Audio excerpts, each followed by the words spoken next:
Hey friends, marhaba. I am your Samira Aziz, and your Samira Aziz is here again with you for you in your own show, Smile with Samira Aziz. Friends, are you ready to flaunt your smile with lots of happiness and to support a smile? Peace. Friends आज हम आपको किससे मिलवा रहे हैं जनाब Kapil Sharma show fame Vishal Kumar Vishu से। तो चलिए देखते हैं कि वो आपकी लबों पर मुस्कुराहट बिखेरने के लिए क्या बातें करते हैं। आइए। कल कविता सुना। सुनाइए सुनाइए। मैं जो निकला अपने घर से बाजार जाने के लिए। हाँ तो फिर क्या, घर से निकलता है आदमी, दूसरे के घर से निकलता है क्या बाजार जाने के लिए? अबे क्या सुना रे, कविता सुना ना। हाँ, मैं जो निकला अपने घर से बाजार जाने के लिए। अबे वो येड़े जल्दी निकल, शाम हो जाएगी, बाहर बरसात भी आ रही। Yes, here you go. Hello, how are you? कैसे हैं आप? फाइन, बहुत बढ़िया। आप सुनाएं। मैं बिल्कुल ठीक हूँ। लॉकडाउन में तो आप बड़े बढ़िया लग रहे हैं भाई। आपसे मीटिंग थी तो बड़े बढ़िया लगना ही था, मुझे लग रहा है। बट हम कभी कभी लगते हैं, आप हमेशा लगते हो, फर्क सिर्फ इतना है। हाँ जी। नहीं ऐसी बात नहीं है। और जो लोग दूसरों को हंसाने का फन जानते हैं, दूसरों को खुश रखना जानते हैं, उनसे ज्यादा बेहतरीन लोग इस दुनिया में कोई नहीं है। आजकल दुनिया में है क्या? हर तरफ। हाँ, जरूरी यही है कि हाँ, आपकी बात बिल्कुल सही है। अभी जरूरी यही है कि जो बंदा खुद खुश रहता है वही जेन्युइन तरीके से दूसरों को हंसा सकता है, जैसा कि आप कर रही हैं अभी। तो यही है। अभी जैसे मैं अभी एक शॉप पे गया तो वहां पे मुझे कुछ सामान लेना था, तो वो जो अंकल था वो इज फ्रॉम यूपी। तो वो मुझे, मतलब मैं खड़ा था, तो जब मैं जाने लगा, थोड़ी दूर पहुंचा, एक मिनट मेरा माइक निकल रहा है, तो थोड़ी दूर में पहुंचा तो मेरे पास आया, मेरे पास आके बोला कि भैया एक मिनट सुनिए ना हमारी बात। मैंने कहा क्या हुआ? कहता ये जो लेडीज लोग हैं ये कुछ मांग रही हैं, हमसे कह रही हैं प्यार दे दो प्यार दे दो। मैंने कहा क्या? बोला प्यार दे दो प्यार से बोल रही हैं। तो मैं जाके पूछा, मैंने कहा हाँ मैडम क्या चाहिए आपको? बोली पियर साबुन पियर। उन्होंने पियर बोला। अब लेकिन उसको नहीं पता था बेचारे को, तो वो मुझसे बोलने के लिए आया, अरे भैया बोल रही हैं प्यार से दे दो प्यार से दे दो, हम प्यार कैसे दें बताइए। तो इसलिए कॉमेडी तो हर जगह होती रहती है मैडम, कहीं ना कहीं। जी हाँ। जो कहते हैं कि तुम इतना जो मुस्कुरा रहे हो, क्या गम है जिसको छुपा रहे हो? कुछ ऐसा मामला तो नहीं आपके साथ? नहीं, ऐसा कुछ भी नहीं है। गम तो यार मानने की बात है, अगर हम माने गम को तो है, नहीं है तो सब ठीक है एकदम, में कुछ भी ऐसा है नहीं। मतलब गम वाली जहां तक बात है तो मुझे लगता है ये सिर्फ एक्सेप्ट करने की बात है। अब गम वगैरह तो ऐसा कुछ होता नहीं है, सिचुएशंस ही होती हैं लाइफ में, सिर्फ सिचुएशंस ही होती हैं। गम और खुशी जो है वो तो लेने के ऊपर है, आप ठीक से उसको एक्सेप्ट कर लो तो सब चीज ठीक है। यही है सिचुएशंस, मतलब आपकी जैसी ट्रेनिंग और जैसी आपकी सारी अपब्रिंगिंग होती है, मुझे लगता है उस पर बहुत ज्यादा डिपेंड करता है। ये है। सही जी सही। मैं ये पूछना चाह रही हूँ कि कॉमेडी की तरफ आना एक बड़ा, आई थिंक ये बहुत मुश्किल काम है कॉमेडी करना। लाइक एक्टिंग आप सीरियसली कर रहे हो, कैमरे के सामने कैमरे को फेस कर रहे हो, डायलॉग याद किए बोल दिया। हाँ। एक्टिंग के बजाय कॉमेडी में आने का कैसे सोचा? नहीं, मैंने कुछ भी ऐसा सोचा ही नहीं। जस्ट लाइक मतलब हर एक किसी की तरह मैं तो मुंबई आया था, क्योंकि हम लोग पहले थिएटर वगैरह और वो सब चीज, जैसे जो नीम होती है वो थिएटर ही रही है। थिएटर करने के बाद मैंने पंजाब में और हर जगह, हरियाणा वगैरह जहाँ से मैं हूँ, दिल्ली के पास, तो वहां पर थिएटर वगैरह बहुत किया। तो फिर मुंबई आने का एक सिलसिला बन गया। तो यहाँ आकर ऐसा कुछ प्लान नहीं किया था कि ऐसा ही करना है कुछ, बस वो मिलता गया काम इसी तरह का। और ये जरूर है कि मेरे को बस वो, मतलब मेरे को हर चीज पे हंसी आ जाती है। तो बस मैं हंसता रहता हूँ, तो वो फिर मेरे को काम भी वैसा ही मिलता है अभी, ऐसा है। गुड। जैसे कि मतलब मैं आपको बताऊं कि, सॉरी आप कुछ कह रही हैं? नहीं मैं बिल्कुल आपकी बात सुनना चाह रही थी, कहिए। हाँ, मैं ये बता रहा हूँ आपको, जैसे ना मतलब दिमाग की बात होती है कि आपको कैसा लाइफ में कुछ भी आप कॉमेडी सोच सकते हो। जैसे मैं सड़क पे खड़ा हूँ तो मैंने देखा कि वहां से कोई गाड़ी जा रही है। अब यूजुअली लोग जैसे होते हैं, कई बार देखते हैं कि यार बहुत बढ़िया गाड़ी है इस आदमी के पास है लेकिन मेरे पास नहीं है। अब इसको लेने के दूसरा तरीका भी हो सकता है कि आप इमेजिन कीजिए कि जो आदमी, दो लोग उसमें बैठे हुए गाड़ी चला रहे हैं, वो जैसे आपको याद है एक बोट चलती है जिसको पाँव से ऐसे चलाना पड़ता है। या तो आप सोचिए कि बहुत बढ़िया गाड़ी ऊपर ऊपर से है, लेकिन नीचे चलाने के लिए उसको वो दोनों ऐसे पैडल से चला रहे हैं। सही। सो हाँ। एनीथिंग, कोई भी चीज ऐसी है जिसमें आप कोई भी कॉमेडी कुछ भी ढूंढ सकते हो, कोई भी हंसी उसमें आप मिल जाती है कहीं ना कहीं से। तो हमारा काम यही है, बस हम ये लोग यही देखते रहते हैं कि कहाँ पर किस चीज में हंसी जो है वो मिल सकती है लोगों में, सिचुएशंस में। जैसे हेलमेट है, आपने हेलमेट डाला है, और अगर हेलमेट बोल सकता है तो हेलमेट एकदम से कहता अबे भूतनी का कभी शैम्पू भी कर लिया कर। और आप चेयर पे बैठे हो, तो चेयर पे बैठे हो, अब चेयर ने नाक बंद कर लिया है। अच्छा। मतलब अगर इमेजिन कीजिए, हाँ। दुनिया भर की चीजें कुछ भी सोच। मैं तो गुलाबों के दरमियान हूँ, ये देखिए। हाँ, आप गुलाबों के दरमियान हैं, क्योंकि आप खुद भी वैसी ही हैं, तो आप गुलाबों के दरमियान ही होंगी, और क्या फर्क पड़ता है ना मैडम। Good. अच्छा, कोई पंच लाइन समझ में अगर आती है, राइटर ना तो आपके शायद दूसरे होते हैं, मगर उसमें आपका भी स्क्रिप्ट में काफी हाथ होता है, कॉमेडियंस का अपना हाथ होता है जी। आपके एक्चुअली ना हमारे मतलब जैसे अभी ना एक एपिसोड था कपिल भाई के साथ, तो उसमें मतलब आप एक सिर्फ वर्ड है, देखिए जो राइटर है वो कैसा उनका दिमाग चलता है। वो एक गाड़ी, मतलब जैसे कपिल सर जो है वहां पर एक गाड़ी की दुकान लगाई हुई है, और गाड़ी खरीद रहे हैं, और गाड़ी का उन्होंने जो लोगो रखा हुआ है, जो नाम रखा हुआ है, वो रखा हुआ है टीकू जोनिया। टीकू जोनिया। मतलब उनके कि आदमी मतलब सोचे कि यार तू कौन सी गाड़ी खरीदना चाहता है, मैं मर्सिडीज खरीदना चाहता हूँ, मैं मारुति खरीदना चाहता हूँ, तू कौन सी, मैं टीकू जोनिया। अलग ही नाम। तो वो कुछ मतलब जो हमारे राइटर्स हैं उन्हीं का है सारा का सारा जो गेम है ना, जो सारी जो आप लोग जिस पंच पे जो उस पे हंसते हो, वो उन्हीं का दिमाग चलता है, और वो इतना अलग सोचते हैं। कभी हम जब उनके साथ बैठते हैं तो हम लोग पेट पकड़ के सिर्फ हंसते रहते हैं। तो बाकी जो पंच लाइन है वो नेचुरली, वो पंच लाइन जो होती है वो हमेशा कभी प्लान करने से नहीं बनती। वो आप कुछ बोल देते हो ऐसा जो लोगों को समझ में आ जाता है, और फिर वो पंच लाइन बन जाता है खुद से।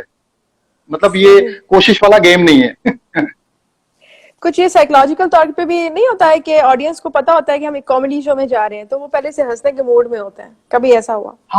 हाँ ऐसा होता है, लेकिन अभी कई बार हम लाइव जाते हैं, कई बार हम लाइव कुछ ऐसा ऑडियंस को हंसाने की, मतलब जो भी अपनी आइटम्स होती हैं पेश करते हैं, पता लगता है वो जो ऑडियंस है वो वकील हैं या वो टीचर्स हैं, वो हंसते ही नहीं है बिल्कुल भी, ऐसे ही देख रहे होते हैं। टीचर्स जितने भी वो मारेंगे पकड़ के टीचर्स को। आप वकील लोग हैं, मतलब वो सोच के ही बैठे होते हैं कि ये बेकार है, मतलब ये तो है ही नहीं, ये चीज नहीं होती, क्योंकि उनका लॉजिक चक्कर ये है ना, कॉमेडी के लिए और हंसने के लिए ना आपको लॉजिक से बाहर आना पड़ता है। अगर आप लॉजिक में फंसेंगे तो फिर आप हंस नहीं सकते, सीधी सी बात है, ये है। बड़ी प्यारी बात है। यस। हाँ बिल्कुल गुड, आपने प्यारी कही, कितनी कमाल की बात है, बताओ। समीरा अजीज ने मेरी बात को प्यारी कह दिया। नहीं, ये बड़ी यानी पंच लाइन है कि आपको अगर हंसना है तो आप लॉजिक से हटके फिर आप इस चीज को एक्सेप्ट करें, तो ऑब्वियसली आप उसी में कुछ ना कुछ मिलेगा, अदरवाइज तो सिर्फ ऊपर ऊपर का वो रहेगा, कोई भी जोक आप मार दोगे कुछ भी। और अभी जो है ना, अभी सिचुएशनल कॉमेडी होती है। अदरवाइज क्या है कि अभी व्हाट्सएप पे इतने सारे जोक्स जो हैं वो पहले ही आपके पास शेयर हो जाते हैं, लोग हर किसी चीज का वीडियो बना देते हैं, तो आपको लगता है कि यार ये तो देखा हुआ है, अलग क्या है आपके पास, अलग क्या है। तो अब जैसे हम लोग वहां पर काम करते हैं, तो हमारे लिए हमेशा मतलब मेरे लिए, मैं अपना ऐसा सोचता हूँ कि मेरे को हमेशा रहता है कि कोई ना कोई नया कैरेक्टर आप बनाए वहां पर, कोई कैरेक्टर आपको कुछ ना कुछ क्रिएट करना पड़ेगा। अब जैसे कोई कैरेक्टर है, जैसे वो जो है वो मतलब उसका मुंह ही नहीं खुलता है बोलते हुए, देखो मैं ऐसी बात कह रहा हूँ, अगर आप ये बात करना चाहते हैं तो आपको हमारी बात इस तरह से माननी पड़ेगी जो बात आप कर सकते हैं, अदरवाइज कोई फायदा नहीं है बात करने का। इस तरह के बड़े सारे एक्सपेरिमेंट हमें करने पड़ते हैं, कई बार वो पास होते हैं, कई नहीं भी होते हैं। हाँ सही। नहीं, ये अच्छा एक्सपेरिमेंट है। ये आपका एक्सपेरिमेंट है या किसी और का है? ये नहीं मेरा ही है, क्योंकि मैं जब भी, अब जैसे लॉकडाउन चल रहा है तो मैंने बहुत सारे ऐसे कैरेक्टर सोचे कि एक मैंने कोई कैरेक्टर सोचा कि वो उसको खुजली होती रहती है, मतलब उस बड़ा सीरियस है, मान लीजिए वो वकील है और उसको खुजली हो रही है, कहीं भी वो जज साहब के सामने बात कर रहा है लेकिन वो खुजली भी करनी है उसको। कैसे करेगा? तो सिचुएशन दिमाग में आती हैं कुछ ना कुछ, फिर आप उसको प्लान करते हो। अब मैं ही हूं अगर, और अगर मुझे ही मान लीजिए किसी जैसे होता है कि कोई ओल्ड एज का बंदा है और मुझे प्ले करना है, तो मैं कैसे करूंगा? तो मैंने तो देखो अभी मर जाना है, मेरी तो बात ही खत्म है। उन्होंने अगर मेरे को ठीक से डील नहीं किया, मैंने अभी मर जाना है। बहुत सारा ऐसा कुछ ना कुछ बनाना पड़ता है हमें हमेशा ही। कब से आप कॉमेडी में? पता नहीं, मैम ऐसा कुछ मैंने मतलब वो नहीं, बस थिएटर वगैरह जैसे हम करते थे, और यहाँ पर आने के बाद तो बहुत सारे सीरियस शो भी किए, लेकिन कॉमेडी वाले ज्यादा हुए। हाँ। क्योंकि मेरे को याद है कि जब मैं पहली बार, मैंने एक डायरेक्टर हैं, बहुत बढ़िया डायरेक्टर हैं, उनके साथ मुझे सिर्फ एक दिन का काम मिला था। वो एक दिन का काम क्या था कि जो उस सीरियल के जो लीड एक्टर और लीड एक्ट्रेस थे, वो किसी बैंक में जाते हैं, वहां पर कुछ उन्होंने कोई डॉक्यूमेंट निकालना होता है, और मैं बैंक का गार्ड बना हुआ था। अब मेरा कोई रोल नहीं था, मतलब मेरा कोई डायलॉग नहीं था। वो ये था कि उसको वो सो रहा है, तो सोते सोते उसको जैसे डांस की बड़ी आदत है उसको, तो वो डांस कर देता है बस, वो ऐसे ही उसको सोते सोते में उसका डांस निकल जाता है। लोगों को कुछ भी निकलता है, उसका डांस निकल जाता है। बस माई फर्स्ट। तो मुझे लगा यार मैं इसके लिए क्या करूं, तो बड़ी मेहनत और उसके लिए बहुत सोच बैठा कि यार क्या किया जा सकता है इतने सी चीज में। उनको बहुत पसंद आया, उन्होंने फिर उसको और ज्यादा कैरेक्टर को मतलब बनाया उस चीज को ऐसा करके। तो ऐसा मौका छोटा ही होता है हमेशा, लेकिन बस ये है कि आप उसको कैसे डील करते हैं उसके साथ, किस तरह से आप उसके अंदर अपनी जो आपकी थिंकिंग है वो डालते हैं, यही है। कपिल शर्मा शो का कैसा एक्सपीरियंस रहा आपका? अरे मैडम वो मतलब देखिए, एक तो वो बहुत बड़ा शो है, सिंपल सी बात है, मैं कपिल सर है तो, और वो शो इंडिया का तो है ही, वर्ल्ड में भी कितना देखा जाता है, और हर जगह उसकी कितनी लोग उसको कितना प्यार देते हैं। उसमें काम करना तो सिर्फ यही है कि शायद ये सिर्फ गॉड की ग्रेस है और कुछ भी नहीं है। अदरवाइज इतने बड़े बड़े आर्टिस्ट हैं यहाँ पर, इतने बहुत ही महान जो बहुत बढ़िया आर्टिस्ट है, मैं उसका एक छोटा सा पार्ट हूँ, मुझे भी बुला लिया जाता है, और वो सब लोग मेरी जो काम की है उसकी तारीफ भी कर देते हैं कि यार ये तूने बहुत अच्छा किया, ऐसा हुआ वैसा हुआ। तो ये तो गॉड की ग्रेस है, इसमें कुछ और कहा ही नहीं जा सकता। मतलब मैं ये कहूँ कि जी मैंने अपनी मेहनत से कुछ ऐसा कर दिया, ये तो बेकार की बात है बिल्कुल। कभी ऐसा हुआ कि राइटर नाराज हुआ हो, मैंने इतना अच्छा लिखा था, ऐसे लिखा था, तुमने यूं पॉज नहीं किया, यूं परफॉर्म नहीं किया, ऐसा नहीं होता? नहीं, कभी भी नहीं, क्योंकि रीजन देखिए मैम, ऐसा होता है कि अगर आपको करियर के बारे में सोचना है ना, जैसे हमारे मतलब पंजाब में कहते हैं जी, हाँ जी दी नौकरी ना जी दा घर। हाँ की नौकरी और ना का घर, उसमें आप अपनी क्रिएटिव इनपुट्स डाल सकते हो, लेकिन जैसे होता है ना कि जिसने लिखा हुआ है वो उसका बच्चा होता है। राइटर के लिए कोई भी जो वो कोई चीज लिखता है, उसका थॉट होता है, उसका जो वो राइटिंग है उसके लिए उसका बच्चे के जैसा है। तो अगर आप उसकी तरह से परफॉर्म नहीं करोगे जैसा वो चाहता है, जैसा डायरेक्टर चाहता है, तो बहुत गड़बड़ हो जाएगी। तो हमें ध्यान रखना होता है कि हम जो उनकी लकीर है, जो उन्होंने वो की है, उसी के हिसाब से करेंगे, उससे ज्यादा इधर उधर नहीं जा सकते हम कहीं। तो क्या टाइम लगता है कि स्क्रिप्ट याद करने में, और पहले खूब सारा हंस लेते होंगे ताकि खुद हंसी ना आए परफॉर्म करते हो, ऐसे ही? नहीं, तो ऐसा नहीं है। हम लोग मतलब जो रिहर्सल करते हैं, ऑब्वियसली ये जरूर है कि मैं ध्यान रखता हूँ कि मैं पहले अपना अकेले जाके अपनी पूरी प्रैक्टिस कर लेता हूँ, फिर हम सब लोग, नहीं हंसने की नहीं, मैं कैरेक्टर की, मैं बाथरूम में जाके हंस लेते होंगे खूब से ना उसके नहीं खैर ऐसा नहीं है, क्योंकि वो एक्चुअली होता क्या है कि हमारे लिए वो सिचुएशन हो गई होती है, हमारे लिए एज एन एक्टर हमारे लिए वो सिचुएशन हो गई, हम अब जो परफॉर्म करेंगे वो ऑडियंस के लिए होगी।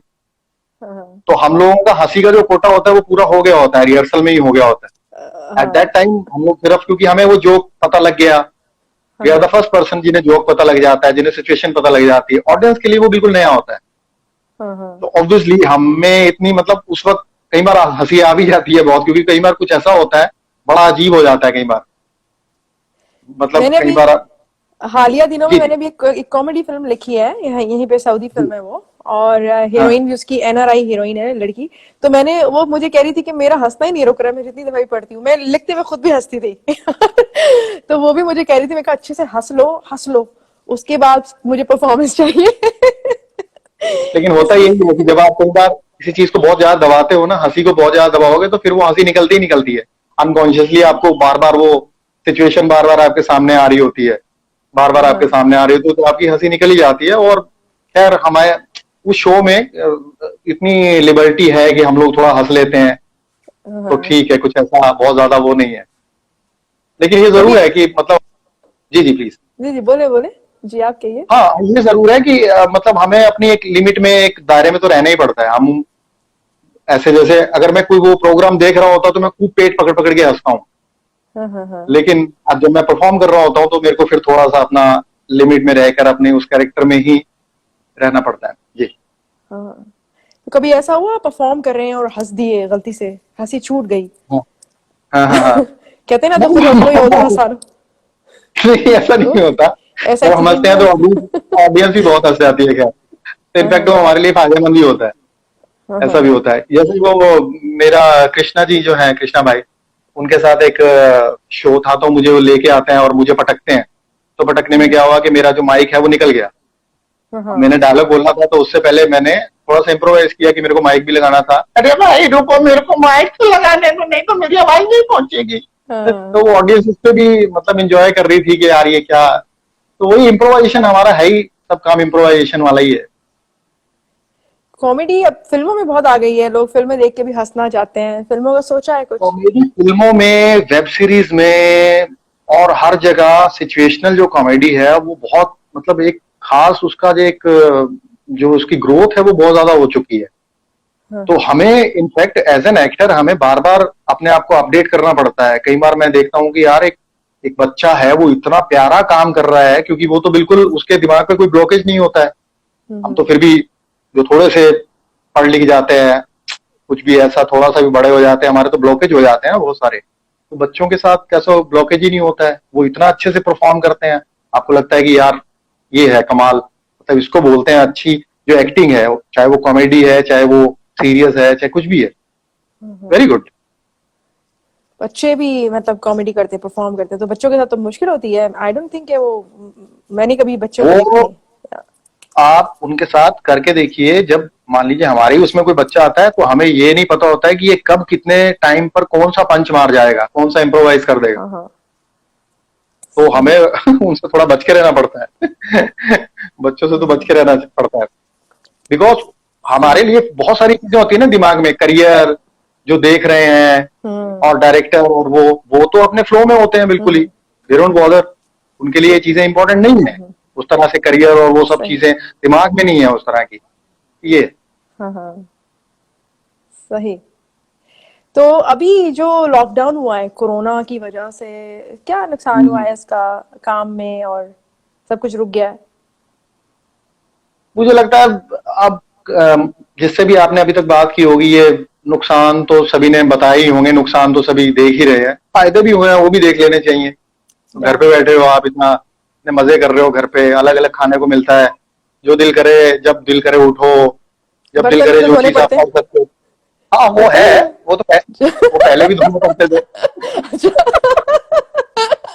नहीं किससे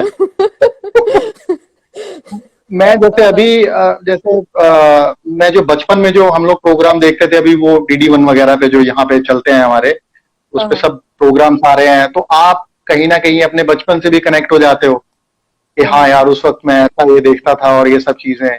और सबसे बड़ी बात, वो जो प्रोग्राम्स हैं जो इतने हिट हुए हैं, अब वो समझ में आता है इस उम्र में पहुंचकर कि वो प्रोग्राम इतने हिट क्यों हुए। वो टेक्निकल इतने स्ट्रांग नहीं है, वो उनके पास इतनी ज्यादा मतलब, लेकिन जिसे कहते हैं ना सोल, एक जो सोल होती है किसी भी चीज की, वो उस प्रोग्राम में होती है। आप एक लाइन वो बोलते हैं और वो कमाल कर देते हैं। एक लाइन कल मैंने एक प्रोग्राम में सुनी, वो मेरे को बहुत सुंदर लगी। वो जैसे वो कोई जो एक्टर है वो दूसरे एक्टर का शुक्रिया अदा करता है, तो जो पहला एक्टर है वो बोलता है कि जी नहीं प्लीज आप इसे ऐसे कहने की बात नहीं है। तो वो दूसरा एक्टर उसको बोलता है कि देखिए ये मैं अपनी जुबान से ना कहूं चलेगा, कोई दिक्कत नहीं है, लेकिन मन में रखने से तो कोई नहीं रोक सकता ना मुझे। ब्यूटीफुल लाइन कि आप किसी का अगर थैंक्स कर रहे हो और आप कह रहे हो कि कोई बात नहीं, मैं बोलता नहीं लेकिन मेरे मन में रहेगा ये बात, ब्यूटीफुल फीलिंग। तो ये आजकल हमें थोड़ा कम मिलती है देखने को आजकल के प्रोग्राम्स में, यही है। एक दूसरे को थैंक यू कहना चाहिए, बिल्कुल बिल्कुल इससे कहना चाहिए, थैंक यू कहना चाहिए, ब्लेसिंग्स, और अल्टीमेटली तो यही है जी। अभी समझ में भी तो आ रहा है ना सबके, अभी जब सिचुएशंस है सबके समझ में आ रहा है, सब अभी हाथ जोड़े खड़े हैं कि यार कुछ हो जाए कुछ चमत्कार हो जाए, क्योंकि सिचुएशन थोड़ी सी अभी नासाज है ऐसी, तो ठीक है। कब तक ये सिचुएशन खत्म होगी? अभी शो तो बंद हो गया है, ऐसा ही है ना? अभी बंद मतलब भगवान ना करे कि कभी ऐसा बंद हो, बंद तो नहीं है, हमारी बातचीत होती रहती है, तो वो Postpone यही है है कि हाँ पोस्टपोन है अभी, तो यही है कि जैसे ही थोड़ा सा नॉर्मल होगा तो सिर्फ अभी ऑडियंस का कुछ ऐसा, क्योंकि हमारा जो शो है वो ऑडियंस बेस्ड है, ऑडियंस भी आती है और वो सारा है, तो वो अब प्रोडक्शन का और डायरेक्टर सर का और पूरी टीम का ही डिसीजन होगा जब भी होगा। मुझे लगता है जल्दी हो जाएगा शायद, उम्मीद तो है। कह रहे हैं क्योंकि कि और शूटिंग्स स्टार्ट हो जाएंगी जुलाई के एंड से बॉलीवुड में। हाँ ऐसे जून news के है। एंड या जुलाई जून फर्स्ट के वीक में end, शायद जुलाई ऐसा बोला first था week। उन्होंने। हाँ हाँ लेकिन वही है कि अब थोड़ा सा प्रिकॉशन लेके सब चीज करनी पड़ेगी, चाहे वो शूटिंग है, चाहे वो बिजनेस है, चाहे बाहर निकलना है कहीं भी, हाँ वो हाँ। प्रिकॉशंस लेनी पड़ेंगी आपको, you have to take the precautions, इतना ही है। तो भरोसा रखना पड़ेगा कि कोई है जो आपका ध्यान रख रहा है हाँ सही। कहीं बाहर ओवरसीज भी परफॉर्म करने के लिए आप गए या जाना चाहते हैं? जाना तो चाहता हूँ, अभी तो मैं ऐसे नहीं गया हूँ कहीं भी, अभी तो इंडिया में ही हम लोग इधर उधर अभी तो खैर वैसे ही डर लग रहा है हाँ अभी थोड़ा सा अभी तो मुझे नहीं लग रहा है, काफी वक्त थोड़ा लगेगा शायद इसके लिए, लेकिन ठीक है, हो जाएगा नॉर्मल। अच्छा, स्टैंड अप कॉमेडी होती है वो डेफिनेटली मुश्किल होती है। ऑडियंस आपके सामने बैठी है, आपने उनको बरमिला हंसाना है, और एक तो एक शूट होती है, शूटिंग होती है, उसमें होता है कि बस जजेस हैं वो हंसे जा रहे हैं, ऐसा लगता है उनको कह के बैठा होता है कि तुम्हें देना ऐसे ही है। ऐसा मतलब देखिए दोनों तरह की चीजें हैं, क्योंकि ना ऑडियंस जो है आज की डेट में बहुत समझदार है, उनको सब समझ में आ जाता है कि जजेस जो हैं वो जानबूझ के हंस रहे हैं या वाकई हंसी आ रही है। तो बात ये हो रही होती है कि अगर कोई जेन्युइन जो भी कोई कंटेंट रहेगा उस पर तो जेन्युइन हंसी ही आती है, वो चाहे जज हो, ऑडियंस है, कोई भी है। और जहां तक बात रही स्टैंड अप की, स्टैंड अप में सबसे बड़ी जो एक खास तरीके की जो उसका मतलब नुएंसेस है वो ये है कि जैसे ही ऑडियंस आपसे कनेक्ट होती है, ऑडियंस जैसे ही आपसे कनेक्ट होती है फिर समा बन जाता है। जब तक ऑडियंस कनेक्ट नहीं हो रही है फिर आप जितना मर्जी जोर लगाते रहो, तब तक चीज नहीं बनती है। और ऑडियंस को कनेक्ट करने के लिए आप क्या करते हैं? ऑडियंस को कनेक्ट करने के लिए सबसे पहले ऑडियंस से बातचीत, जैसे मान लीजिए लड़के बैठे हुए हैं 4-5, आपकी पहली लाइन में लड़के बैठे हुए हैं, तो आप सीधा ही बोल दोगे कि यार किस्मत ही खराब है, आज सामने ही लड़के बैठे हुए हैं तो ऐसा कुछ भी मतलब कुछ भी कॉमेडी जिसपे वो जरा सा भी और नेचुरल सी बात है, ये देखना पड़ता है कि लड़के जो हैं वो या जो मेल्स हैं वो कितना एक्सेप्ट कर पा रहे हैं इन चीजों को। कई बार ऐसा होता है कि कोई नाराज भी हो सकता है, उसको नहीं हंसना है, मतलब घर से लड़के आया हुआ है और ऐसा होता नहीं है। जब कोई बंदा इस ऐसे शो में जाता है तो वो फिर थोड़ा सा लाइट उसमें ही रहता है, तो वो एक्सेप्ट भी करता है और उस तरह से वो मतलब आपके साथ रिलेट कर लेता है। जैसे रिलेट करेगा तो फिर वो अपना स्टार्ट कर देता है, और क्या। अब वो पैसे देके आया हुआ है तो नेचुरली हंसेगा तो ही सही। कभी ऐसा हुआ है कि कोई हंसा ही नहीं, सामने रिस्पॉन्स ही नहीं दे रहा है, आपका भी दिल बुरा हुआ, दिल में गालियां दे रहे हैं? नहीं, ऐसा कभी भी बाहर निकल, बहुत मारूंगा मेरा दूसरी ऐसा अगर हो ना तो हमारे लिए बड़ा फायदेमंद भी होता है। हम सिर्फ उस एक को ही पॉइंट आउट कर लेते हैं कि ये देखिए भाई साहब ये घर से लड़के आए हैं, तो बाकी सारे हंस रहे होते हैं। वो अगर चुपचाप भी बैठा हुआ है तो बाकी तो हंस ही रहे हैं ना सारे के सारे, उसकी कोई ना कोई बात पकड़ लेंगे कि ऐसा मेरा दोस्त था, तो उसकी कोई खुशी की बात भी होती थी वो तब भी ऐसे ही बैठा रहता था, हाँ ठीक है शादी होगी खत्म हुई बात तो नेचुरली फिर आप उसके साथ किसी भी तरीके से रिलेट करने की कोशिश तो करोगे ये सही। यहाँ पर जब आप कनेक्ट करने की बात करे थे, एक ऑडियंस में कोई कह रहा है समीरा जी आप इनको बोलो जवाब में ब्लूटूथ से कनेक्ट कर लो, मैंने बोल दिया वो नीचे से तो ऑडियंस जो है ना वो बड़ी एक्टिव है आज ना। लोग कॉमेडियन को पसंद करते हैं बिकॉज ये आपको खुशियां देते हैं, जो आपको हंसाए, खुशी दे। इतना ज्यादा स्ट्रेस हो गया है दुनिया में कि एक जमाना था जब कॉमेडियंस स्टार नहीं होते थे, लोगों ने समझते नहीं थे, लेकिन अब यानी आप लोगों का एंजाइटी और स्ट्रेस लेवल तब देखे से पता चलता है कि आप कॉमेडियन उनके हीरो हो गए। नहीं, पर ये है कि अभी भी जैसे कॉमेडियन मुझे लगता है हमेशा से स्टार थे यार। जैसे महमूद जी हैं, हाँ हाँ मतलब उनका नाम ऐसा, उनका जो मतलब पैसे और उनका जो रुतबा था, वो एक जो हीरो था उनसे बहुत ज्यादा वो था। हाँ हाँ तो ये है सारा का सारा कि उनका पहले से ही इतना वो था। और अभी तो खैर बहुत ज्यादा वो हो गया। अभी मैं देख रहा हूँ कि जो जो हमारे जो इतने सारे जो कॉमेडियन हैं जो अच्छा कंटेंट पेश करते हैं। अब कॉमेडी का भी तो एक कंटेंट तो होना चाहिए ना। कोई भी आप कोई भी मतलब अगर कोई आप देखिए, अगर कोई लड़की है, अब वो हंसाने के लिए कोई कुछ बहुत ही भद्दा सा या ऐसा वो कुछ भी कर रही है जिसपे लड़के एक तरह से हंस रहे हैं, तो वो थोड़ा सा हजम नहीं होता है। बस इतना ही है। उसके लिए कंटेंट होना कुछ अच्छा और जरूरी होना चाहिए। जो हमारे जो राइटर हैं, जो हमारे डायरेक्टर हैं, जैसे हमारे जो, तो वो जो कोई भी एक छोटी सी छोटी बात भी जो ऐसी करेंगे ना, वो तो आपको लगेगा यार इस बात पे ही पूरी की पूरी मतलब पूरी आप एक 10 मिनट की पूरी आइटम स्टार्ट कर सकते हो, एक पूरी आइटम बना सकते हो। हाँ हाँ हाँ। मतलब इसका माइंड जो है वो इतना। डायरेक्टर और राइटर्स को शादी नहीं करनी चाहिए ताकि वो हंसते शादी हंसते करनी चाहिए, शादी करनी चाहिए मैम, हाँ, शादी तो करनी चाहिए। ताकि जब वो वहां पर देखिए, आप समझिए बात को। इसमें होता क्या है, जो ये अपनी थिएटर वाली फील्ड है ना और एक्टिंग वाली फील्ड है, मान लीजिए मेरी और मेरी वाइफ की लड़ाई हुई हुई है, तो मैं और मेरी वाइफ जो है, अगर आप उसको थिएटर में देखें, मैं और मेरी वाइफ तो दोनों बड़े परेशान होंगे। लेकिन वो जिन तिली चीजों पर हमारी लड़ाई है उसको ऑडियंस देख के बहुत खुश हो रही हो। आप समझे मेरी बात? ठीक है। सही। ऐसे ही राइटर और डायरेक्टर के साथ होता है कि जब वो घर पे लड़ाई कर रहे होते हैं तो उनको लगता है कि यार ये दुनिया की सबसे इंपॉर्टेंट बात है, और बाद में जब याद आती है तो उससे नहीं बात होती है, बिल्कुल बेकार। फिर उसी का वो राइटर में कुछ ना कुछ ऐसा बना देते हैं, कुछ ना कुछ ऐसा तैयार कर देते हैं, कोई मटेरियल ऐसा। यही होता है। अच्छा, मेल ज्यादा अच्छे कॉमेडियन होते हैं कि फीमेल्स? यार ये तो बड़ा मतलब क्या कहें इसमें। मैं ऐसा कुछ मतलब ऐसा कोई वो डिफाइन नहीं कर सकता हूँ मेल या फीमेल का। तो रीजन ये है क्योंकि फीमेल्स की अपनी तरह की एक कॉमेडी होती है, मेल्स की अपनी तरह की कॉमेडी होती है। मुझे लगता है फीमेल्स वाली जो कॉमेडी होती है बड़ी साफ सुथरी और बड़ी सही सी होती है। मेल्स तो फिर भी किसी लेवल पर जाकर कुछ ऐसा कॉमेडी के लिए किसी भी लेवल पर वो होते हैं। बट फीमेल्स का मतलब पता नहीं, मैं इसमें कुछ बहुत ऐसा स्पेसिफिक आंसर जो है वो नहीं दे पाऊंगा। कहीं अपनी फीमेल कुलीग से डर तो नहीं रहे आप इस वक्त जो आप बताना नहीं चाहते? नहीं, ऐसा नहीं है। डरना तो खैर क्या है, और डरना चाहिए भी मुझे लगता है। मेरा लेवल ही अब यही है, डरने वाला ही। जगह मी टू मी टू। ये देखा, आपने भी अभी मुझे डरा दिया। फीमेल कॉमेडियंस की हौसला शिकनी करने के इल्जाम में मी टू। हाँ, नहीं प्लीज, मैं कानों में लगाता हूँ, मैं ऐसा कुछ नहीं कह रहा। आप लॉकडाउन में मेरा और लॉकडाउन करा दोगे। सही। जी अच्छा, अपने मेरे पास कुछ रैपिड फायर राउंड है आपके लिए। देखते हैं कि आप जो है कैसे उसका फटाफट जवाब देते हैं। हाँ प्लीज। अच्छा, अब आप ये बताएं कि कॉमेडियन सीक्रेट्स रखते हैं क्या? आप कितने अच्छे हैं?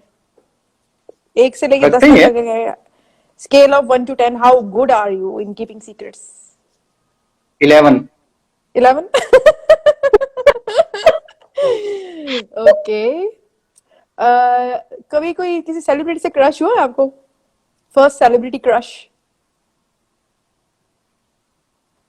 मतलब एक ही क्यों कह रहे हो आप ऐसा?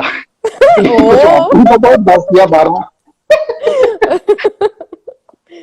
ओके। अच्छा, अगर आप अपने पास्ट में चले जाएं तो आप किस दौर में जाना पसंद करेंगे? कॉलेज दिन यार, कॉलेज के दिन, मेरे थिएटर वाले दिन। हम लोग पूरी रात जो है वो अपने दोस्तों के साथ, मतलब जो हमारा थिएटर मंच जो होता है जहां से हमने सीखा, हम पूरी रात वहां पे बिताते थे। और वो दिन ऐसे हैं कि वही दिन हमें, देखिए ऐसा होता है कि आजकल के टाइम में ना, मैंने ये देखा है कि जो पेरेंट्स हैं वो बहुत, जैसे हमारे भी करते थे कि यार ये पढ़ाई करो, वो पढ़ाई करो। आज जो है ये सब कुछ करने के बाद मुझे समझ में आ रहा है कि वो थिएटर से जो हमें मिला आज वही हमारे काम आ रहा है। ट्रू। हमारे पेरेंट्स ने नहीं बोला था। तो मुझे ऐसा लगता है, और ये रिक्वेस्ट भी है आपके थ्रू मैं बात कर रहा हूँ, कि पेरेंट्स को चाहिए कि बच्चा जिसमें भी आप जाना चाहता है ना, उसको प्लीज फ्रीडम दें। और ये पढ़ाई वढ़ाई से कुछ नहीं होता, तो उतने ही नंबर ले आए फिर पास होने के जितने नंबर होते हैं बस उतने ले आए। और उसके बाद आज पता ही नहीं हमें इकोनॉमिक्स में क्या होता था, या मैनेजमेंट में किस तरह की चीजें होती थी, या जो थ्योरम्स थी इकोनॉमिक्स की उनका क्या यूज होता है। तो ऐसा है। सही।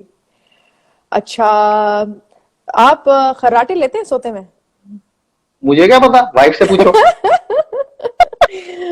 ओके। और क्या जहाँ ऐसी जगह दुनिया की जहां पर आप ट्रेवल करना चाहते हो, जाना चाहते हो? मैं वो नॉर्वे जाना चाहता हूँ, जहाँ 6 महीने दिन और 6 महीने रात होती है। हाँ। नॉर्वे क्यों? आप सोना चाहते हैं 6 महीने तक? नहीं, अभी मैं एक्चुअली एक फ्रेंड के साथ था, तो वो मुझसे ऐसे बात कर रहा था कि मैं वहां पे गया हूँ, तो वहां पर 12:05 पे जैसे सन डाउन होता है, और 12:15 पे शायद सवेरा हो जाता है। तो मुझे बड़ा मतलब ऐसा लगा कि यार ये चीज देखनी चाहिए, ये कुछ अलग है। और दूसरा, मैं बर्फ जहाँ पे गिरती है वहां जाना चाहता हूँ। अच्छा। ओके। और आपका फेवरेट जंक फूड कौन सा है? जंक फूड यार, जंक फूड में मतलब मेरा है नहीं भरोसा। आई एम वेरी देसी एक्चुअली। मुझे लस्सी पीना बहुत पसंद है। मुझे जो ये देसी खाने होते हैं ये ज्यादा पसंद है। जंक फूड का है नहीं, इंटरेस्ट नहीं। मिल जाए तो खा लेते हैं, ऐसा वो नहीं है। और आपका favourite childhood show? Childhood show, वो 31 जनवरी को हमारे वहाँ पेपर मिल थी, वहां पर एक डांस का प्रोग्राम होता था। डांस का मतलब ऑर्केस्ट्रा आता था, वो मुंबई या दिल्ली से आता था। मैं यमुनानगर से हूँ, जो कि हरियाणा में है। तो वहां पर वो यूजुअली जो है वो डांस के गाने बजते थे, जिनपे वो लोग डांस करते थे। तो मुझे वो बस पूरे साल मेरे को 31 जनवरी का इंतजार रहता था कि मैं जाके वहां पे वो जो डांस करेंगे, वो जो परफॉर्म करेंगे, वो देखने को मिले। तो ऐसा कोई टीवी का शो जैसे है, वो मुझे हमेशा से ही मोगली और ये सब पसंद है। सही। अच्छा, आपका जो फेवरेट सीजन है वो कौन सा है? सर्दी, गर्मी, खिजा, बहार? सब है मैम। सर्दी नहीं होगी तो गर्मी नहीं होगी, गर्मी नहीं होगी तो बसंत नहीं होगी, सारे ही है अपने तो। You are a happy person, माशाल्लाह। थैंक यू जी। ओके। चप्पल और शूज? शूज। हाँ, शूज। अच्छा, किसको आप अपना रोल मॉडल मानते हैं अपनी फील्ड में? रोल मॉडल हमारे गुरुजी हैं, हमारे पहलाज सर। तो उनको मैं लाइफ में भी और काम में भी उन्हीं को मानता हूँ, उन्हीं से बात करता हूँ। जब भी कोई प्रॉब्लम होती है उन्हीं से सीखा भी है। तो अभी भी जब भी बात होती है तो उन्हीं से बात करते हैं। बाकी ऐसा कोई मतलब जैसे आप किसी स्टार का या ऐसा तो कुछ नहीं है। मुझे लगता है खुद से ही मुझे अपना अगर कुछ करना है तो खुद से ही कुछ बनाना पड़ेगा, अपना ही कुछ ना कुछ। जैसे मैं आपको कैरेक्टर भी बना बना के ऐसा कुछ दिखा रहा था, तो वो खुद के ही है, कोई देखे नहीं है ऐसा। आपके ख्याल में एक इंसान को खुश रहने के लिए क्या करना चाहिए? सोना चाहिए मस्त एकदम से। सोना चाहिए। जो आदमी 8 घंटे बिल्कुल तसल्ली से सो रहा है वो खुश है। क्योंकि तसल्ली से सोने का यही मतलब है कि उसने सब ईश्वर पे, भगवान पे छोड़ा हुआ है, इसीलिए उसको तसल्ली है, तो वो खुश ही रहेगा। एक इंसान की बेस्ट एज कौन सी होती है? यार जिसमें खुश है बंदा वो बेस्ट एज ही है। मतलब वो चाहे आपकी कॉलेज एज है, चाहे अभी की है, जब भी है। क्योंकि जिस भी एज में वो थोड़ा सा भी परेशान है या दुखी है वो बेकार है, सिंपल। सही। ऑलराइट। तो आपसे बहुत सारे सवाल किए, आप हमें अपने अपकमिंग प्रोजेक्ट्स के बारे में बताइए कि आगे आपका क्या इरादा है? ऐसा तो कुछ अपकमिंग तो अभी पता लगेगा मैम, लॉकडाउन के बाद ही। कुछ कॉल्स जैसे अभी थे कि शो वो जो चल रहे हैं उनमें कोई कैरेक्टर जैसे मिल जाता है या कुछ करने के लिए, तो लेकिन अभी कुछ भी ऐसा कहना बड़ा वही फेक सा होगा। सिर्फ ये है कि लॉकडाउन है तो मैं अपनी कुछ ना कुछ, कोई किताब पढ़ ली, कोई वेब सीरीज देखी या फिल्म देखी, इस तरह की चीजें में लगा हुआ हूँ, क्योंकि ये बड़ी हमें हेल्प करती है आगे काम के लिए। कौन सा ऐसा कैरेक्टर है जो आप चाहते हैं कि वो कैरेक्टर आप अदा करें? डार्क नाइट जोकर, अच्छा। हाँ हाँ वो मुझे बहुत पसंद है। मतलब उस बंदे ने उसमें जान डाली है, हाँ। वो बहुत ही ज्यादा एक, वो बिल्कुल ही अलग है, मतलब जैसे जो यूजुअली जो कैरेक्टर होते हैं उनसे बड़ा अलग और बहुत कमाल का कैरेक्टर जो है उन्होंने किया है। आप सिर्फ कॉमेडी तक ही महदूद रहना चाहते हैं या कभी सीरियस के लिए नहीं भी नहीं, सोचा है? मैंने ये तो जैसे अब थोड़ी सी चीजें ऐसी चल रही हैं, कॉमेडी का एक दौर है। अदरवाइज एज एन एक्टर, क्योंकि मैंने तो हमेशा एज एन आर्टिस्ट काम किया, मतलब कुछ सोचा नहीं। एज एन आर्टिस्ट आप कभी भी नहीं सोचते हो कि आप ये कैरेक्टर करोगे या ऐसे ही करोगे वैसा करोगे। हमारी इंडस्ट्री में जब हम आते हैं तो हमें इस तरह का मिलता है, तो फिर वो वैसा ही मिलना शुरू हो जाता है, आपकी उस पर थोड़ी पकड़ भी बन जाती है। बट अदरवाइज सीरियस तो खैर होता ही है। आपके पास कोई मेरे लिए कैरेक्टर हो, आप दीजिए प्लीज। हम आप लोग तो तो फिल्म मेकर हैं। राइटर लोग हैं, और मैं बंदे को देख के ना फिर मेरे दिमाग में उसका कैरेक्टर आता है, और मैं जब अगर एक्टर से मिल लूं तो फिर मैं उसके लिए ज्यादा अच्छे तरीके से लिख सकती हूँ।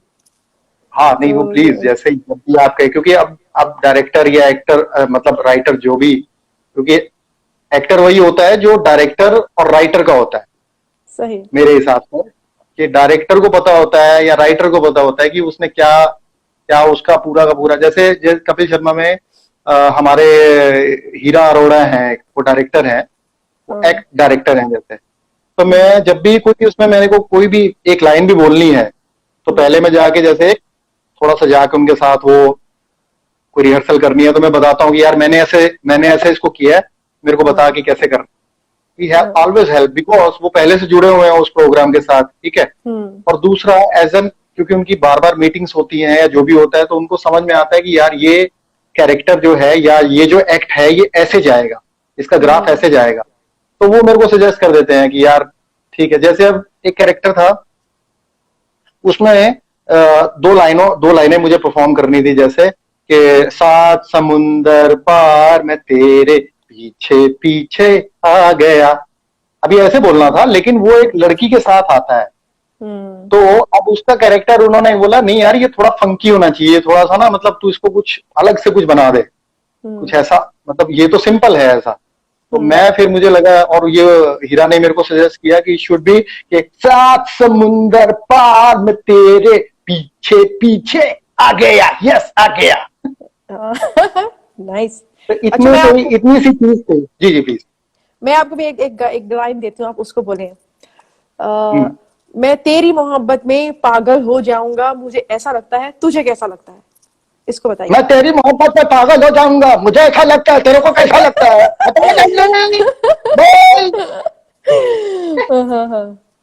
तेरी मोहब्बत में पागल हो जाऊंगा, मुझको ऐसा लगता है, तेरे को कैसा लगता है?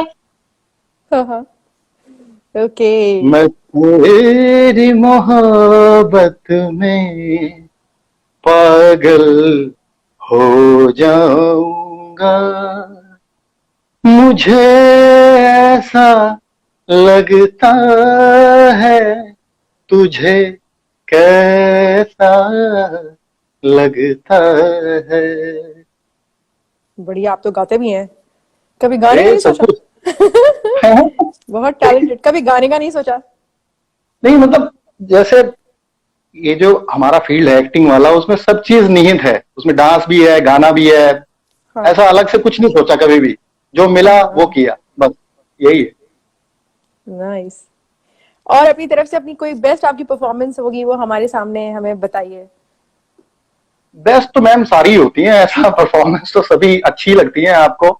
जो आप नहीं मतलब अब ऐसा तो कुछ उसके लिए प्रॉपर, क्योंकि जब तक वो बॉडी लैंग्वेज नहीं आती है ना, तब तक वो मजा नहीं आता।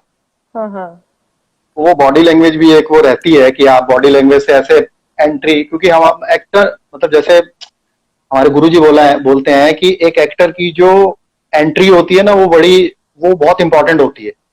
सही। एंट्री, उससे पता लगता है कि यार ये एक्टर का क्या है, मतलब इसका हिसाब किताब कैसा है, ये क्या करेगा या क्या नहीं है। तो वो उसके लिए एंट्री के लिए जरूरी होता है कि थोड़ा जगह और ऐसा एकदम, तो ऐसा सारी ही मतलब जितनी भी हमारी अभी तक मैंने जितनी भी परफॉर्मेंस जो भी की है, ऐसा कभी नहीं सोचा कि यार ये कम होगी या ज्यादा होगी। उस कैरेक्टर को सोचा और निभा दिया, इतना ही है। अच्छा, इसको आप कह के दिखाएं, अलग तरीके से परफॉर्म करके दिखाएं। चाहे कोई मुझे जंगली कहे याहू, इसको क्या दिखाएं, कह कर दिखाएं मुख्तलिफ तरीकों से। चाहे कोई मुझे जंगली कहे, कह कर जी कहता है तो कहता रहे। नहीं, ये कहता रहे या कहे जो भी है, नहीं प्लीज आप अपनी मत ना इस बारे में, हाँ, तो भी यार आप वाली जो भी है। चाहे कोई मुझे जंगली कहे, बताइए जंगली कह रहे हैं आप, आपने इंटरव्यू बुलाया, आप जंगली बताइए।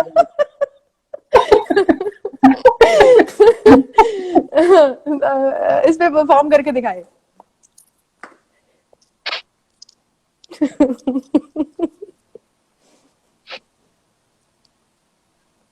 चाहे कोई मुझे जंगली कहे, कहता है वो कहता है, ठीक है, हमने अपना मस्त मजे रहना, जंगली है तो जंगली है, इसमें क्या इशू है, कोई प्रॉब्लम है किसी को? गुड, जबरदस्त जबरदस्त। परफॉर्म करने के लिए पूरा स्टेज भी होना चाहिए ना, फिर बंदा अपनी तरफ से कुछ भी कर सकता है। मैडम ऐसा है, मतलब वही बात है कि टचवुड हम एक ऐसे इंसान के संसर्ग में रहे हैं, ऐसे उनसे सीखा है हमने, वो कहते हैं कि कोई लिमिट ही नहीं है। ये जैसे एक लाइन है, अब इसको कितनी तरीके से कोई कहता है कि जंगली कहता रहे, तो पंजाबी में कैसे बोलेगा? पंजाबी में भी 10 तरह के लोग होंगे, कितनी तरह के लोग हैं जो इसी एक लाइन को जितनी तरह, मतलब अगर दुनिया में 7 अरब लोग हैं तो इसको कम से कम 1 अरब तक हिसाब से तो बोला ही जा सकता होगा। एक ही लाइन को कितनी तरीके से, अब इसी को मान ले, कोई कहता है तो कहता रहे, कोई मुझे जंगली कहे, कोई मुझे जंगली कहे, वही कहता है तो कहता रहे। कितनी तरीके से, मतलब 1000 तरीके हैं कि किसको कहने के लिए। अच्छा है आप मेरा इंटरव्यू ले रही हैं, आप मेरे को ऑडिशन भी हो रहा है मेरा साथ साथ। किसी कॉमेडियन की पैरोडी कर सकते हैं आप? कॉमेडियन की, जैसे मुझे दारा सिंह जी बहुत सही एकदम उनका लगता था। भाई ऐसा है, देखो श्री राम से मिलके आया हूं, और अगर तुमने सीता को कुछ भी कहा ना तो मैं कसौन मार के तुम्हारा बूथा बांधूंगा, जय श्री राम। अच्छा, ये वाली लाइन बोले, कितने आदमी थे? समीरा, कितने आदमी थे? और आदमी थे या कुछ औरतें भी थी? न वो आदमी लग रहे थे, न वो औरतें लग रही थी। आजकल जमाना ऐसे बंदों को बुलाते क्यों? आप ऐसे बंदों को बुलाते क्यों? आप नॉर्मल लोगों से बात क्यों नहीं करते? कितने लोग हैं दुनिया में, लॉकडाउन में सब घर बैठे हैं, आप ढंग के लोगों को बुलाओ। ना आदमी लग रहा है ना औरत लग रहा है। हाय हाय। सही। हाँ जी, कोई मैसेज है आप देना चाहेंगे ऑडियंस को हमारे प्लेटफॉर्म के जरिए? यार मैसेज तो यही है कि जब तक लाइव है इसको अच्छे से जियो, बस इतना ही है। क्योंकि चीजें आपके हिसाब से नहीं चलेंगी, बड़ी सीधी सी बात। हमारे सर यही कहते हैं कि चीजें अपने हिसाब से नहीं चलती हैं, मतलब जैसा मैं चाहता हूँ या मेरे हिसाब से चले या आपके हिसाब से, कुछ एक चल पाती होंगी शायद, बट अपने हिसाब से नहीं चलती है मोस्टली। तो सब ऊपर वाले के हिसाब से ही डिजाइन होता है। तो बेटर है जब चलना ही उसी के हिसाब से ही है तो बस चलते रहो, फिर आराम से, फिर मस्ती रहो। तो आपके पास ऑप्शन तो है ना। प्लानिंग करनी चाहिए लाइफ में, आगे क्या करना है, और इस तरह के प्लान से चलना चाहिए, जहाँ भी फ्लो जा रहा है उसी फ्लो में जाओ। फ्लो में ही चलना चाहिए, प्लानिंग तो फिर कैसे चलेगी बताइए? प्लानिंग तो ये थी कि क्या कहते हैं, ये जो अभी ये कोरोना फैला हुआ है, प्लानिंग तो यही थी कि 1-2 महीने आया, ये खत्म हो जाएगा। ये जैसे भी अभी अपने हिसाब से ही कुछ होगा, परमात्मा की कृपा होगी तभी कुछ बनेगी हिसाब किताब। अदरवाइज हर रोज आता है कि इटली ने एक वैक्सीन बना ली है, इजराइल कहते हैं कि उन्होंने एक वैक्सीन बना ली है। अब वो कब तक उसका असर होता है या क्या होता है, तो आपकी प्लानिंग के हिसाब से तो सब चीजें नहीं चल रही है ना। और आप इंडिविजुअली अपनी लाइफ में देखिए कि कितनी चीजें आपकी प्लानिंग के हिसाब से चलती हैं। चल पाती हैं बहुत अच्छी बात है, लेकिन अगर नहीं चल पा रही हैं तो एटलीस्ट उस पर परेशान मत होइए, इतना ही है बस। अब तो वैसे ही बहुत समझ में आ रहा है कि कहीं और से ही चल रही है भाई चीजें हमारे हिसाब से नहीं चल रही है ये। मतलब मैंने तो कभी ये भी नहीं सोचा था कि मैं मुंबई भी आऊंगा, ऐसा कोई प्लान ही नहीं था कभी भी। तो ठीक है सही। जी। थैंक यू सो मच, आप यहाँ पर इस शो में हमारे साथ आए, और दुनिया खूबसूरत है आप जैसे लोगों की वजह से ही, जो मुस्कुराहटें बिखेरते हैं, लोगों को हंसना सिखाते हैं, और लोगों को ये बताते हैं कि जिंदगी कैसे जीनी चाहिए। तो thank you you madam, are और ब्यूटीफुल मुझे पीपल। Same to you. और आप तो इतनी ब्यूटीफुल और समझदार भी इतनी है कि आपने तो अपने नाम में ही अजीज लगा रखा है। या थैंक यू, मतलब मुझे भी बड़ा अच्छा लगा। मैं तो सोच रहा था कि पता नहीं अब मैं क्या कहूंगा क्या नहीं, लेकिन बहुत मजा आया आपके साथ बात करके, और thank you very much. Thanks. Thank you and ठीक स्टे है, connected. Thank you. Thank you. Yes. जी जनाब, कैसा लगा आपको विशाल कुमार विशु के साथ बातें करना, उनके साथ हंसना बोलना अच्छा लगा ना? और कितनी अच्छी बात उन्होंने कही कि अगर आप हंसना चाहते हैं तो तमाम लॉजिक को भूल जाइए और दिल खोल कर हंसिए जनाब। तो इसी तरह अच्छे अच्छे लोगों और अच्छी अच्छी पर्सनैलिटी से हम आपको मिलवाते रहेंगे, मगर आपका भी तो कुछ फ़र्ज़ बनता है ना। तो आपने करना है सब्सक्राइब, फॉलो, शेयर, लाइक, और जो कुछ भी आप कर सकते हैं कर डालिए। मुझे आप samira.aziz.official पे, फेसबुक पे, ट्विटर पे, इंस्टाग्राम पे, यूट्यूब पे, हर जगह सब्सक्राइब कर डालिए जनाब। और स्माइल विद समीरा अजीज़ जो है वो आपके लिए पेश किया है BJM एंटरटेनमेंट से ब्रेन बिगाड़िया और मयूर गुप्ता, और समीरा अजीज़ एंटरटेनमेंट से साद अब्दुल लतीफ़। हम सब आपके लिए ये शो हमेशा लाते ही रहेंगे।